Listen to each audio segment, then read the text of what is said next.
This film is an experience I will never forget. How's it going, everybody? Welcome back into another video. And today, this is my final review of 2024. I teased this in my last review for A Complete Unknown that I would be reviewing this film. I've finally seen it, and today we are talking about the newest film from Robert Eggers, Nosferatu. I was highly anticipating this. I am a Robert Eggers fan. This cast is absolutely stacked. It is based on an absolute classic of a film in Nosferatu, and everything I had heard was that this is a treat for the eyes. So I was very excited to watch it, and today we are going to review it. Before we get into my review, I gotta check the exact number.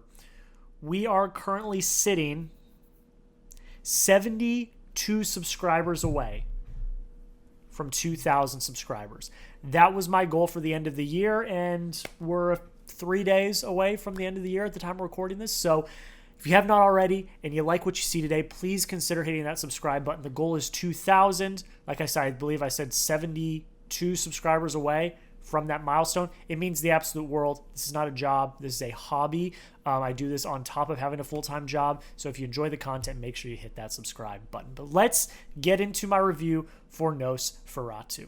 A gothic tale of obsession between a haunted young woman and the terrifying vampire infatuated with her, causing untold horror in its wake. So as I already said, this is directed by Robert Eggers, who has done The Witch, The Lighthouse, The Northman, stars the likes of Lily Rose Depp, Bill Skarsgård, Nicholas Hoult, Willem Dafoe, Aaron Taylor-Johnson, and Emma Corrin, just to name a few. I'm going to tell you how this review is going to work. I got a comment on my last review, even though I thought I explained it well there as well. I gave this a 97 out of 100 on my rating scale. This is one of my favorite movies of the year. And what I'm going to do is I'm going to go down my rating scale and tell you what I rated each aspect of the film. I'm pretty sure that's me reviewing the film. I could be completely wrong, but the comments thought I was wrong. But I'm going to go through each aspect of the film, tell you what I graded each aspect, and tell you why I liked each aspect. But like I already said, I gave Nosferatu a 97 out of 100. As it stands today, that is my number 3 favorite movie of the year, currently sitting at 99 new releases watched this year. I got to watch one more to get to 100. This is an achievement. It is. The Northman was incredible, but this is a step further for Robert Eggers than The Northman. The Northman was big, it was epic. This is epic in its own way. I think the scale here is bigger. I think the performances are greater. I think this takes the successes of The Northman and executes it even further and greater than The Northman. I absolutely loved this film. It's like I've already said, such an achievement from Robert Eggers. He crafts a real-life nightmare. This is a scary, creepy movie. You are on the edge of your seat from start to finish. The tension is at an all-time high from the very beginning of the movie to the end of the runtime. This film is fantastic. Let's get right into it. First things first, the performances are to die for. 15 out of 15 on my scale, I gave the performances. Lily Rose Depp, we've heard this already, that she has done all of these performances in terms of the possession type spurts that she has. There was no CGI there. That was just pure, unadulterated acting, and she was incredible. Best part of this movie, in my opinion. Her performance is so layered, it's so complex, and it is just some of the best acting I've seen all year. It's one of the best performances, in my opinion, that I've seen all year. She is brilliant in this movie. Bill Skarsgård, of course, as Nosferatu, as the Count, was fantastic. Unrecognizable, of course. It's very scary, very creepy. It is a creepy-ass movie, and his performance is one of the main reasons why. I also really like Nicholas Hoult in this. Those three are kind of the main character of this story. Willem Dafoe is kind of a fourth main character. I thought he was great in it as well. But I think the main three characters are Lily Rose Depp, Bill Skarsgård, and Nicholas Hoult. I mean, this is kind of the love triangle that is happening in this movie. Nicholas Hoult brings a very exhausted performance. And I mean that in a good way. Like, it is an exhaustive, like, balls to the wall, full energy type of performance. Like, you are exhausted watching him in this movie. He brings a level of authenticity to the horror that elevates the emotion throughout. Like, his performance, it's the backbone of the first half of this movie is his performance, and you're following him as he's traveling to Transylvania, or that region, to meet with the Count for the first time, and you're seeing this horror through his eyes, and his performance is just top notch, top of the line, so damn good. It's great. Entertainment, a 9 out of 10. I think it is a chonky runtime, but I'll get to pacing here in a minute, but it flies by. It's highly entertaining. I'd say the third act of this movie is really well executed in terms of entertainment value. And no, there's no big action sequences or anything like that, but it's all earned, finality in terms of these stories in the third act that really make it an entertaining time, and the thrills of this movie and the tension and the scares, like, are all add to this entertaining time. Like, I was thoroughly entranced, thoroughly entertained, thoroughly on the edge of my seat throughout the entirety of this runtime. I had to give it a 9 out of 10. I really enjoyed what I watched on screen. We've already talked a little bit about the direction. Robert Eggers has cemented himself as one of the best, I don't even want to say horror directors, because he hasn't done just straight horror, but probably one of the best auteur type directors of this generation. This is, like I've already mentioned, an achievement in filmmaking, like taking an absolute classic film from the beginning of even when movies were made and kind of remaking or retelling that story in this grand epic scale that he does. He had a vision. He executed on it perfectly. This film is shot gorgeously. I'm going to say it right now. I gave cinematography a 5 out of 5. It's a gorgeously shot film.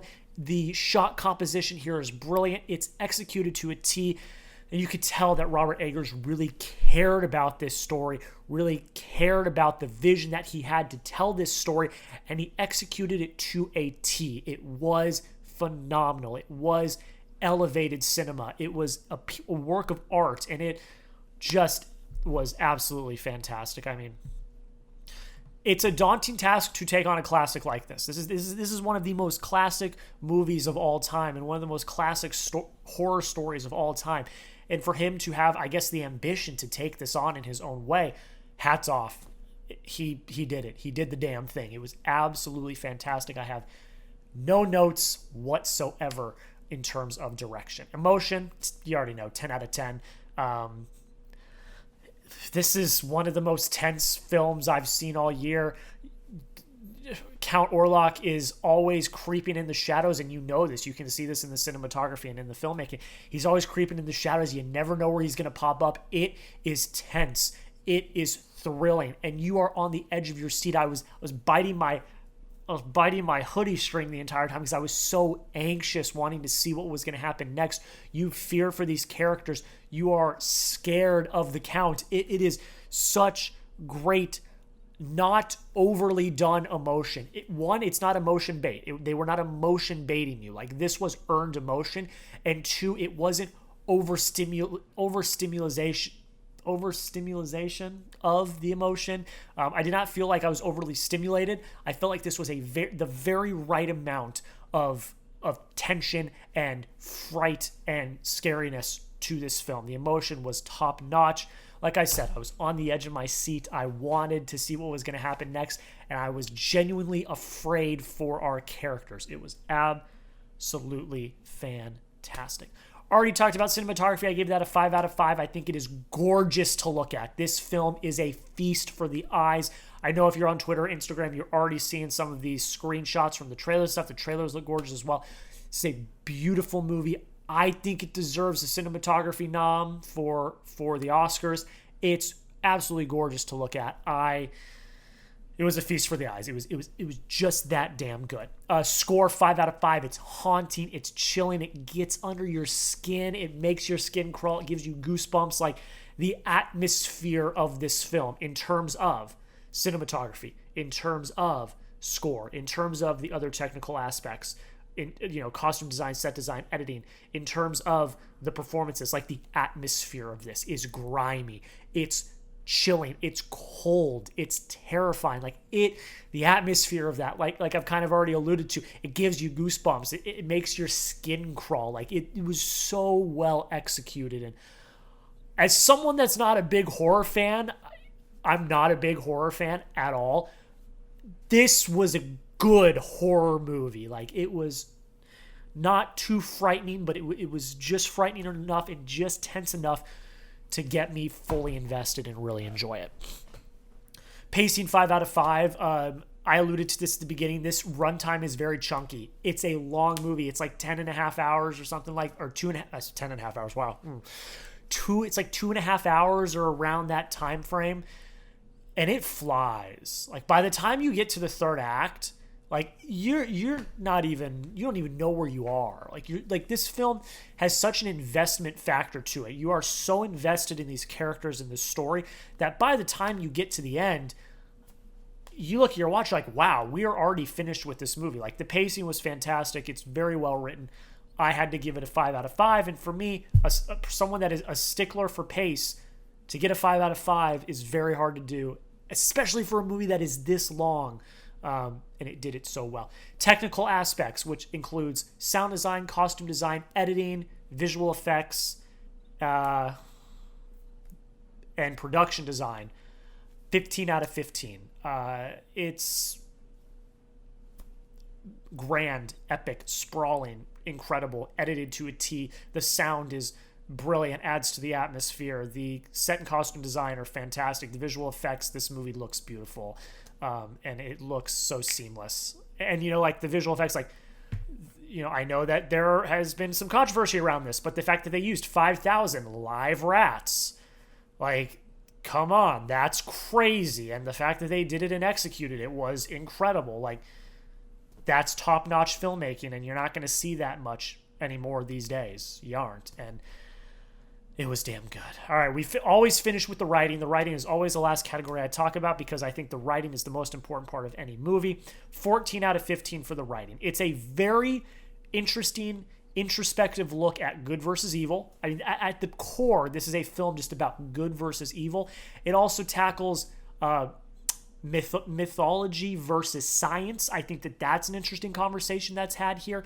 And it's just an adaptation of one of the most famous horror stories of all time. And I think that it was done so incredibly well. I've already kind of hearkened on all of the different points. You have very solid tension here. I think you could have lost the tension at some points, but you didn't. You kept it at an all-time high. You have a brilliant through-line story that makes you emotional for these characters. You're pulling for these characters. It's got very interesting grand scale type themes, good versus evil, mythological versus scientific, things like that. Belief versus non-belief. I mean, honestly, I think in the end it comes down to, do you believe or do you not believe? That's like really what it comes down to. And I think they tackle all of that so well. And again, adapted this classic horror story to a T and do it absolutely fantastically. This is a very strong script. I think the dialogue here is very quick. It's very witty. It's very strong while presenting you with a lot of challenging thoughts and ideas. And this turns into, I think, one of the stronger efforts this year in terms of writing, directing, acting, all of the above. I think the performances, the direction, and the atmosphere of this movie carry it. I think the writing here is also incredibly solid. But again, I gave this thing a 97 out of 100. Number 3 on the year for me as we stand today. I've got a few more movies I want to watch before the end of the year, but right now it stands at number 3, and I absolutely love it. I encourage you all to go watch it in a theater. It's a theater experience. Do not wait for it to come out on VOD. This is a movie that should be watched in a theater so that you are in that environment. You are thrust into that story, and you have the epic sound design and the score, and you've got the visuals on a big screen. This is a film that needs to be watched on the grandest of screens and on the biggest screen possible. That's it. That's where I'm going to leave you. If you've already seen Nosferatu, let me know in the comments, what did you think? Did you like it? Did you hate it? I want to hear your thoughts down below. I'm incredibly high on it, as you can see. It's going to end up on my top 10 list of the year. Right now it's at 3. I don't think it's going to move very much further from that. I only gave 6 films 5 stars this year. This is one of them, and I encourage you to go check it out as well. All right, that is pretty much it, guys. Thank you all so much for watching. My last review of 2024. Thank you for continuing to support the channel and watch the reviews. The last month or so, reviews have been absolutely crushing, and that is a testament to you guys coming and watching the videos. I really do appreciate that. If you've not already, make sure you hit that subscribe button. We are so close to 2,000 subscribers. I can taste it. So make sure you hit that subscribe button if you've not already. If you already have, send it to another film fan. I want to get their thoughts as well. But that's it. I hope you all have had a great holiday. Have a great new year. You're going to get one more video this year, which is going to be my top 10 films of 2024. Don't miss out on that. Subscribe, comment, like, do all the things you do on YouTube, and we'll see you in the next video.